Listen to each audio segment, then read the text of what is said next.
You know, everything you hear people saying online is not always right. Really, they're not always right. Hello, Ramblers of the World, I'm Chris, the Mindset Wingman, and thank you for joining me on another Mindful Ramble, where we talk all things mindset, reset, and how it aligns to our journey through life. And as we say, every journey has a story. Let's go!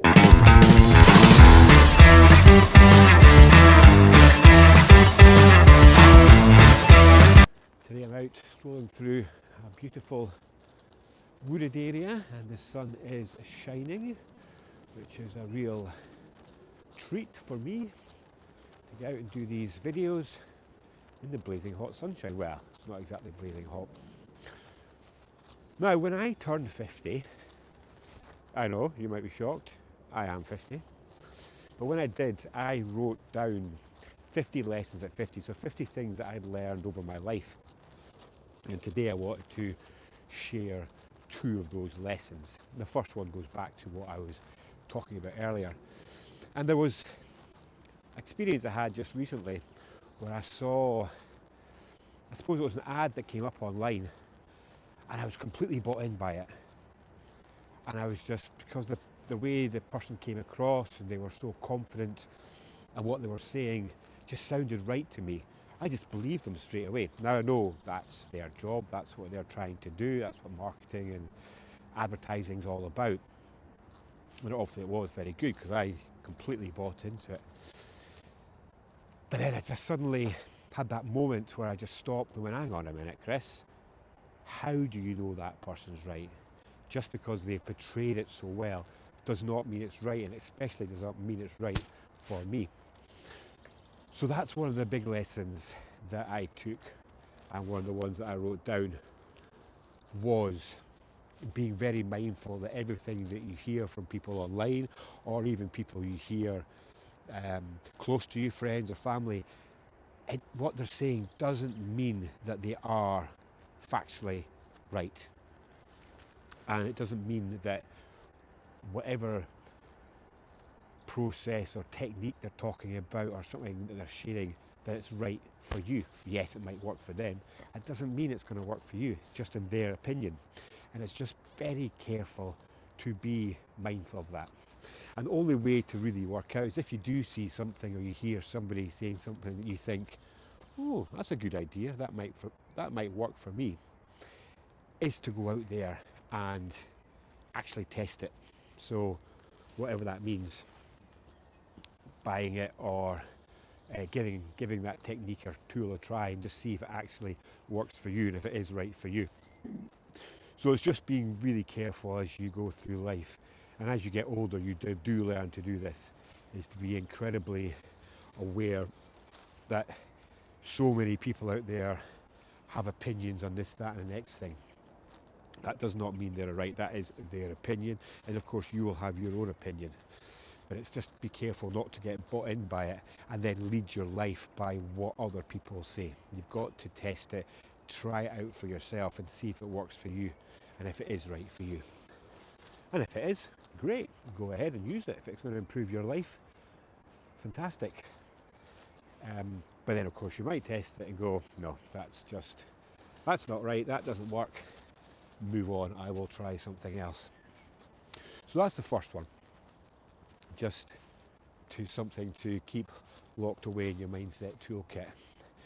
Now the other one, which when we're younger, is probably not so easy to do.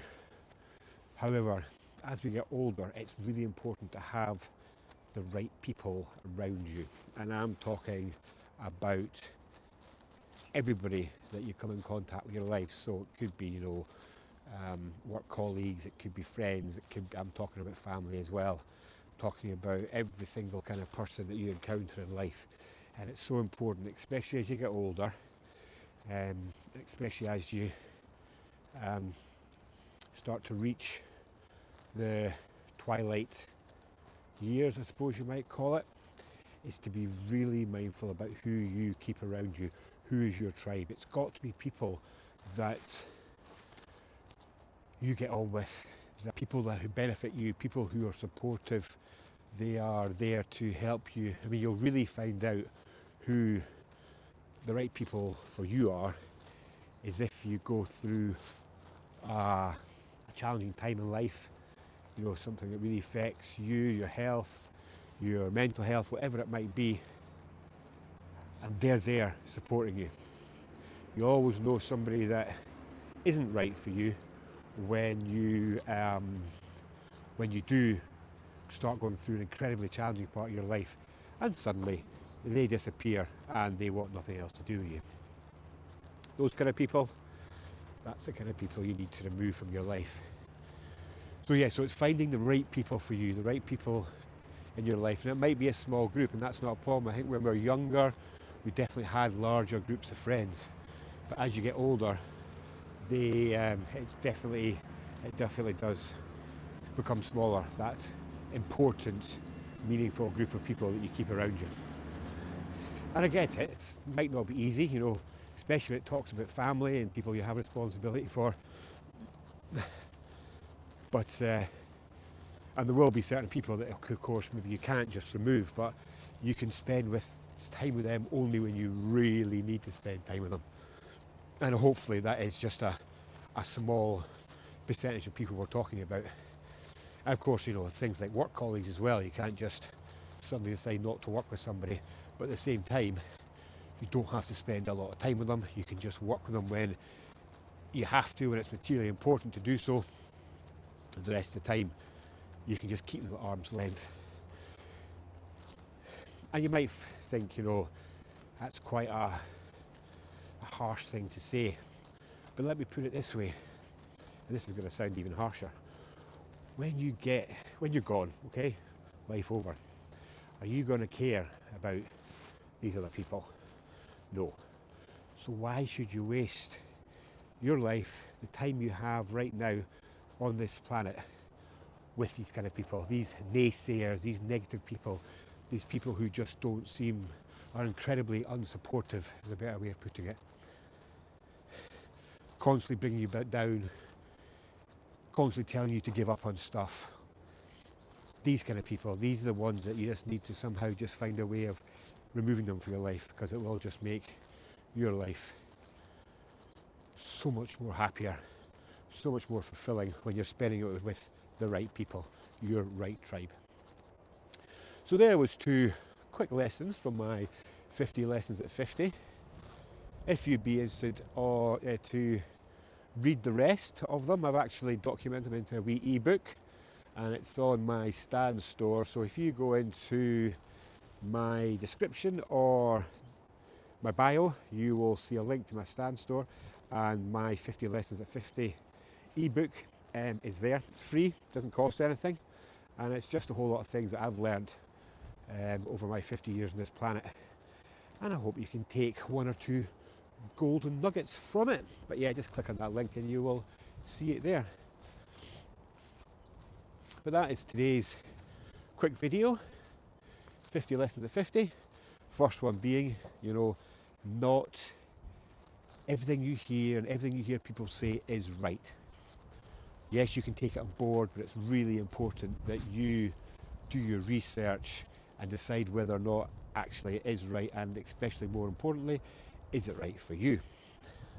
And then secondly, just be really strict with, especially as we're getting older and you're getting to that midlife plus older, whatever you want to call that nowadays. I'm not sure what midlife is classed as nowadays, but just make sure that you have the right people close to you, keep the right tribe close to you, those people in your life, and those ones that need removed, do your best to try and remove them. So that's your lot for today. I have hoped you have enjoyed that. If you have done and you're taking benefit from these videos, please do me a solid and subscribe, like, comment and share. I would be incredibly grateful, as it will help me build this channel bigger and better. And I will see you all on our next Mindful Ramble video. And as always, if there's anything in the mindset reset niche that you'd like me to talk about, please comment, and I will do all I can to produce a video on that subject. And we'll see you all again next time. Onwards and upwards.